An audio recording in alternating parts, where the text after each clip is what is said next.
Hello दोस्तों, आज मैं आपको बताने जा रहा हूँ कि आप 10,000 सब्सक्राइबर पे अपना प्ले बटन कैसे ले सकते हैं।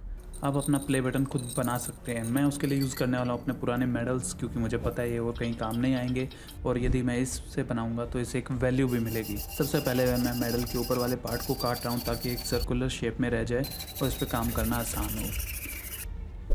इसे काटने के बाद सबसे पहले मैं इसका डायमेंशन ले लूँगा। जैसे कि आप देख सकते हैं, मैं एक सर्कुलर लूँगा और मुझे प्ले बटन कितना बड़ा बनाना है उसके लिए मैं इसके ऊपर एक टेम्पलेट बनाऊँगा।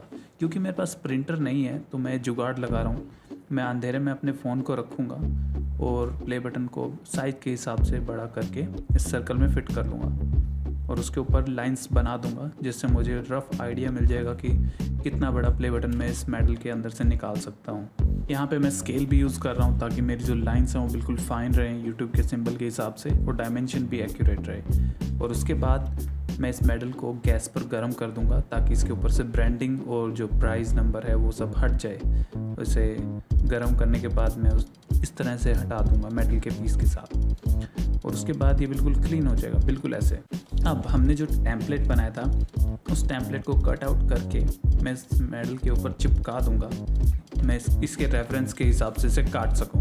अब जैसे कि आप देख सकते हैं चिपक चुका है। अब हम इसे क्लैंप करेंगे और ये जो कस्टम अटैचमेंट मैंने बनाई है ड्रिल मशीन के लिए, मैं पुराने एंगल ग्राइंडर की यूज्ड ब्लेड को यूज़ करता हूँ जो वेल्डिंग वाले फेंक देते हैं, तो उसे ड्रिल में लगा के मैं यूज़ कर लेता हूँ। तो सबसे पहले हम इसे काट लेंगे। इसके सारे साइड्स मैंने रफ़ एरिया इसका क्लियर कर लिया, जैसे कि आप देख सकते हैं। रफ़ एरिया क्लियर करने के बाद मैं इसे डिटेलिंग कर रहा हूँ कि इसके कॉर्नर जो हैं उन्हें एक बेवल दे रहा हूँ, घुमाव दे रहा हूँ। और जैसा कि आप देख सकते हैं हमने मोटा मोटा काट लिया, अब थोड़ा सा रह गया और उसे भी हम काट के इस पीस को फिनिश कर लेते हैं।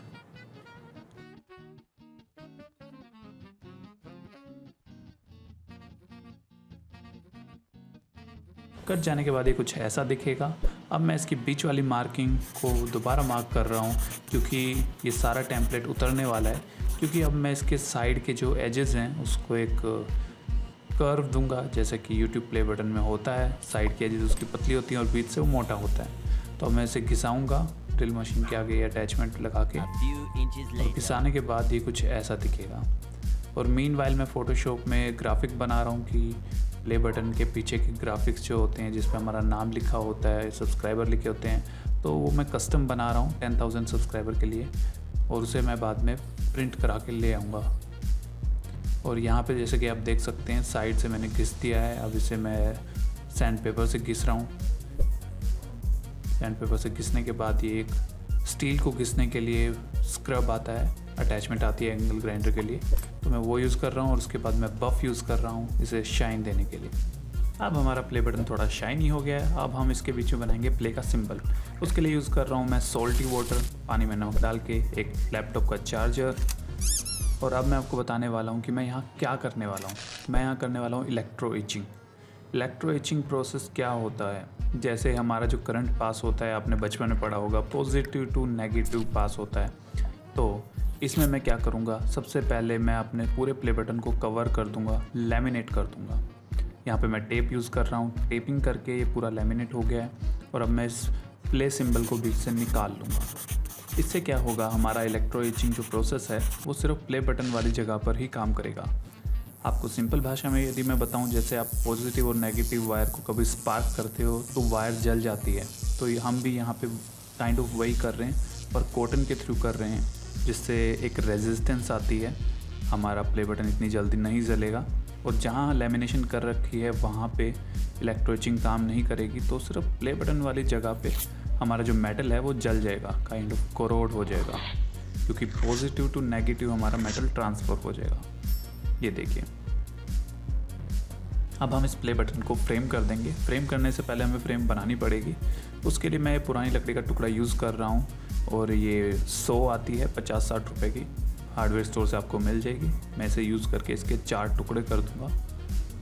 पहले मैं एक लेंथ ले रहा हूँ अपने प्ले बटन के हिसाब से जो फ्रेम मुझे बनानी है। फिर लकड़ी के 4 टुकड़े करने के बाद मैं इसके कॉर्नर्स को 45 डिग्री एंगल पे काट लूँगा ताकि मैं इसे जोड़ के एक रेक्टेंगुलर शेप दे सकूँ। ये ग्लास मैं ग्लास स्टोर से कटवा के ले आया था। अब मैं इनके बीच में एक स्लॉट बनाऊँगा जहाँ पे हमारा ग्लास फंस सके, तो मैं उसके लिए 100 ही यूज़ कर रहा हूँ और बनाने के बाद ये कुछ ऐसा दिखेगा। इसके बीच में ग्लास फिट हो जाएगा कुछ इस तरह से। और बाकी बचे जो गैप है उनमें उससे मैंने एम सील से भर दिया है, क्योंकि इन दी एंड हमारा फ्रेम ब्लैक कलर का ही होगा। तो मैं पीछे का पार्ट भी काट रहा हूँ एक पतली लकड़ी से, और फिर हमारा जो ग्राफिक है मैं उसे उठा के इसके अंदर चिपका दूँगा।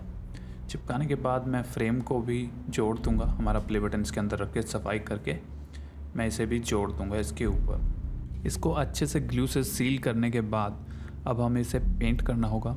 पेंट करने के लिए मैं क्या कर रहा हूँ, सिंपली मैं मास्किंग टेप ले रहा हूँ। आप नॉर्मल टेप से भी कर सकते हैं यदि आपके पास मास्किंग टेप नहीं है।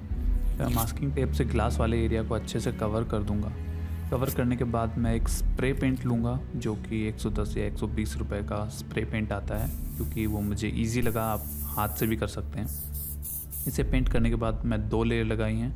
2 लेयर्स लगाने के बाद हम ग्लास वाले एरिया से मास्किंग टेप को हटा देंगे। मास्किंग टेप हटाने के बाद हम इसे रिवील करेंगे और ये बहुत ही सेटिस्फाइंग होता है, काफ़ी अच्छा लगता है। पर हमसे एक गलती हो गई है, हमने अंदर से पेंट नहीं किया क्योंकि हमने इसे सील कर दिया था, जो ब्राउन एरिया आप देख सकते हैं। पर जब आप लोग इसे बनाएंगे तो इस चीज़ का ध्यान रखिए। वीडियो पसंद आई हो तो कमेंट करें और वीडियो को लाइक करें।